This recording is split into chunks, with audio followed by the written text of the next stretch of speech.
सूरत नाम के गांव में आनंद अपनी माँ और पत्नी मैना के साथ रहता था। मैना देखने में बहुत खूबसूरत और व्यवहार कुशल थी, लेकिन वो अपने साथ कुछ खास दहेज लेकर नहीं लाई थी, इसलिए आनंद की माँ उसे पसंद नहीं करती थी। आनंद बेटा, मैं सोच रही हूँ तुम्हारा दूसरा लगन करा दूं। वो क्यों माँ? मैना सुंदर तो है, साथ ही सुलझी हुई लड़की है। तो उसकी बुद्धि का मुझे अचार डालना है क्या? 2-4 बर्तनों को छोड़ दो तो मायके से एक ठेला भी नहीं लाई। माँ, हमें किस चीज की कमी है? भगवान की दया से सब कुछ तो है। अरे समाज में रुतबा भी तो होना चाहिए ना। भगवती के बेटे की दुल्हन छोटा हाथी भरकर बर्तन भांडे लाखों के जेवर लाई है, और बहू देखने सुनने में भी ठीक ठाक है। होगी माँ, पर अब तो मैना ही आपकी बहू है। नहीं नहीं, मैं तो दूसरी बहू ही लाऊंगी। माँ, अब राजे महाराजे वाले जमाने गए। मतलब मेरी भोली माँ, यदि एक बीबी के होते दूसरी शादी की तो मेरे साथ साथ तुम्हें भी जेल की चक्की पीसनी पड़ेगी। और अगर मैं पहले ही उसे भगा दूं तो? वो कैसे माँ? वो सब तो मैं संभाल लूंगी, तू बस देखता रहे। इतना कह के सुमन वहाँ से निकल जाती है। अगले ही शाम की बात है। बहू, तूने सुना मोहन की दुल्हन कितना दहेज लेकर आई है?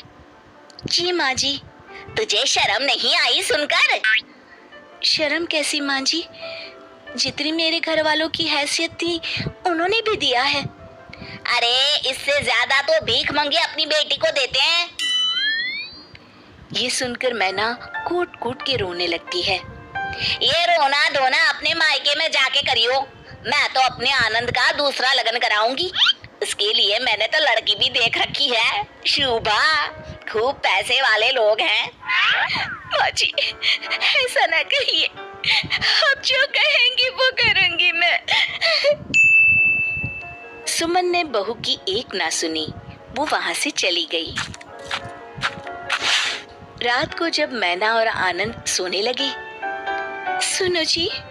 बोलो। माँ जी आपके दूसरे लगन की तैयारी कर रही हैं। मैना, अभी रात बहुत हो चुकी है, सो जाओ। कल मैं माँ से बात करता हूँ। ठीक है जी, पर मैं कहीं नहीं जाने वाली, बताई दे रही हूँ।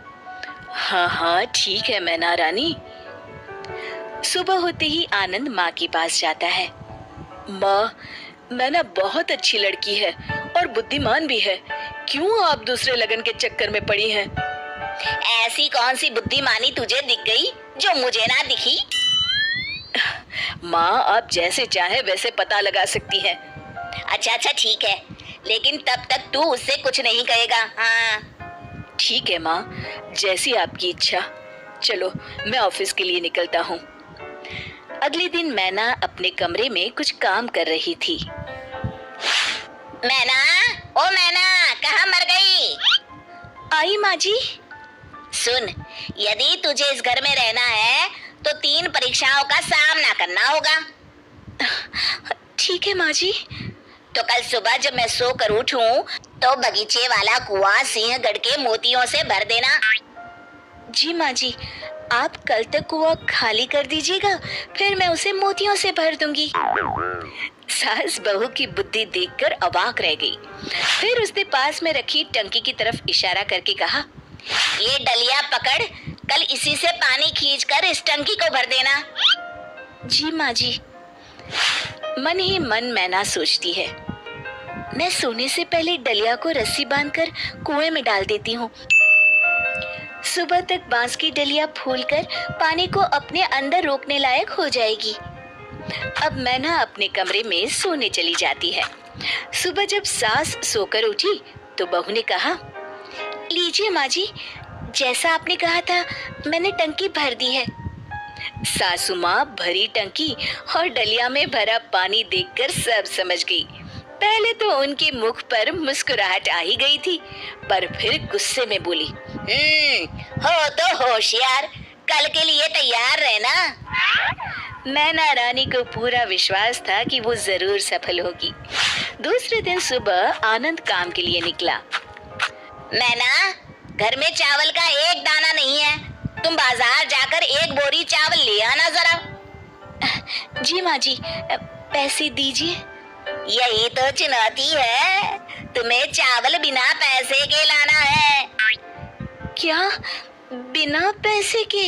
हाँ, और अकेले उतनी दूर जाना ठीक नहीं है, तो तुम साथ में ये नील गाय ले जाओ। जी। और हाँ, नील गाय बेच कर मत आइयो, नहीं तो घर में पैर नहीं रखने दूंगी। नहीं बेचूंगी माँ जी, आप निश्चिंत रहें।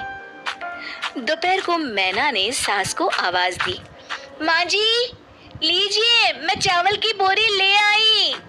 हाय हाय, कैसे उधार लाई क्या? नहीं माँ जी, नील गाय के बाल और सींग बेचकर।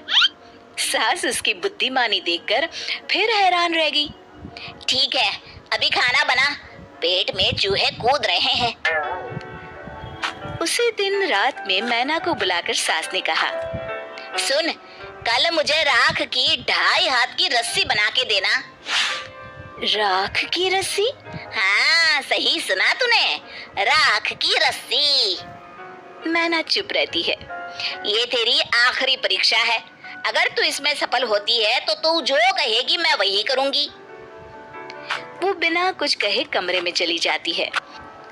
सुबह होती है और सासू माँ मन ही मन सोचती हैं, लगता है इसका कोई तोड़ नहीं मिला मैना रानी को, तभी तो सामने नहीं आई। चलो बढ़िया है, पिंड छूटा, अब मैं जाकर नहा लेती हूँ।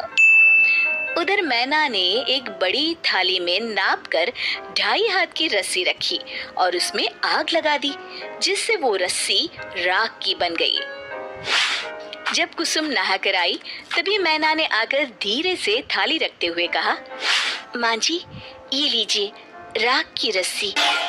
सास ने परात की तरफ देखा और मैना को गले से लगा लिया। तू तो सच में विद्वान है री, मेरे आनंद के लिए तुझसे अच्छी दुल्हन तो हो ही नहीं सकती।